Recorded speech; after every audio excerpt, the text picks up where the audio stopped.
macro. I'm from mom and dazzle. Got it like ground like gravel. Coming back around like lasso. Macro.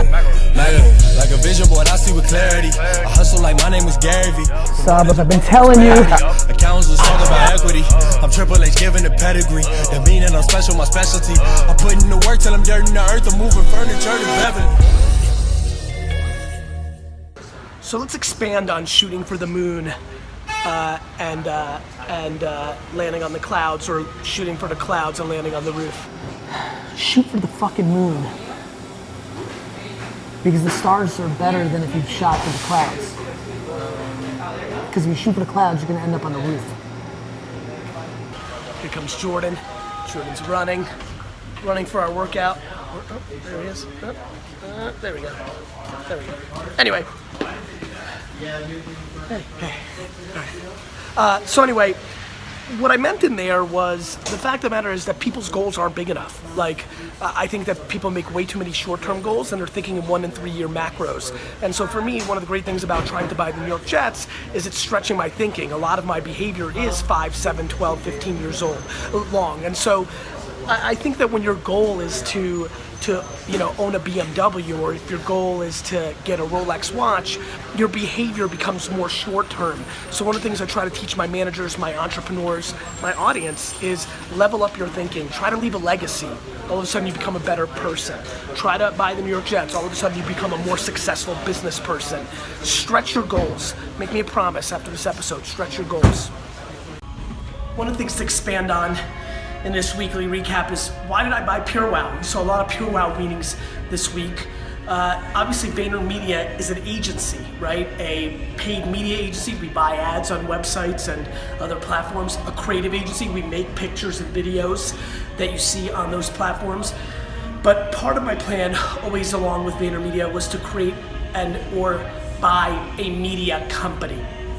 Sports Illustrated, ESPN, Condé Nast & Hearst, People Magazine. But what does that look like in a new digital age? The age of Vice, the age of Refinery 29, the age of Barstool. And so looked for about a year, wanted to create a holding company, VaynerX, that the VaynerMedia stuff would sit over here, and the gallery is what I call the media world, PureWow being the first acquisition in that world. PureWow to me was winning in that upper millennial, low Gen X female demo, which makes the buying decisions of most products in our homes today, and was a very attractive place. Plus Mary Kate, the editor, that voice, her team, incredible. Ryan Harwood, a friend off the field.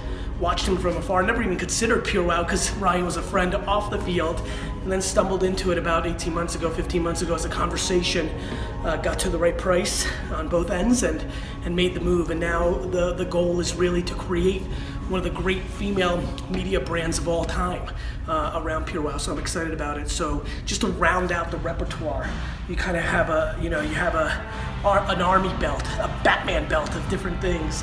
And so PureWow and media companies, and I'll be looking to get more, but PureWow was really at huge scale, one of the top 5, 7 players in that female demo, but was really built around the creative, the story, not traffic arbitrage from Facebook or Instagram and things of that nature. Plus felt like there was a lot of what I was learning on Instagram and Facebook that could be applied to PureWow. So 1 + 1 = 3 scenario, and just the progression of the journey of the master plan. It was the right time. VaynerMedia is at scale. Time to build out the media property arm of this journey. Hey Gary, I'm having a question. You are building a personal brand next to your companies, and I would like to know whether everybody should have a personal brand. So businesses come and go. The person stays longer usually, let's say 80 years. So it might be a very good idea to have a personal brand. So let us know, please.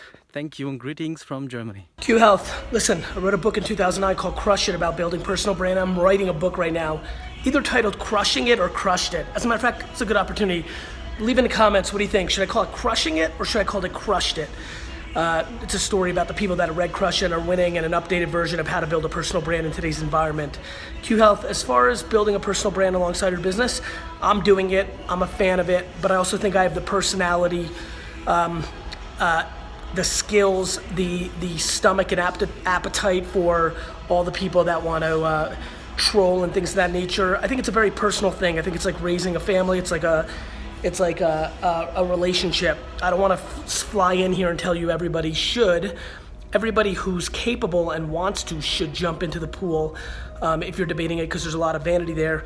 I do think in 2017, some of the narcissistic kind of vanities have gone away, as all of us are now kind of putting out content and living some version of a personal brand in comparison to 2008 when I wrote Crush, in 2009 when it came out. So, you know, yes, I'm a fan of it, and I think there's a lot of upside that comes with it, but like anything in life, there's a yin and yang, right? And so there's definitely some baggage and some personal feelings getting hurt, and you've got to have the stomach for that feedback. So I'm a fan. I think people should do it. I think it's good for business.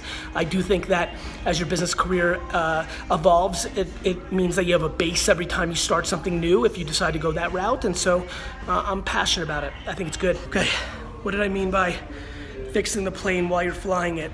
You see where I'm going? We're fixing the airplane while we fly it.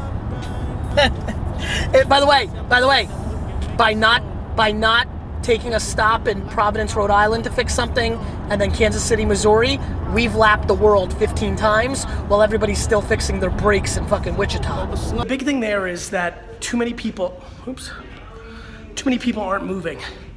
You always have to be constantly moving. It's like right now, just got done with these hard rows. I felt like I had it in my mind, even though I'm not breathing super well. I'm just moving. I'm just gonna work through it. I'm not gonna wait.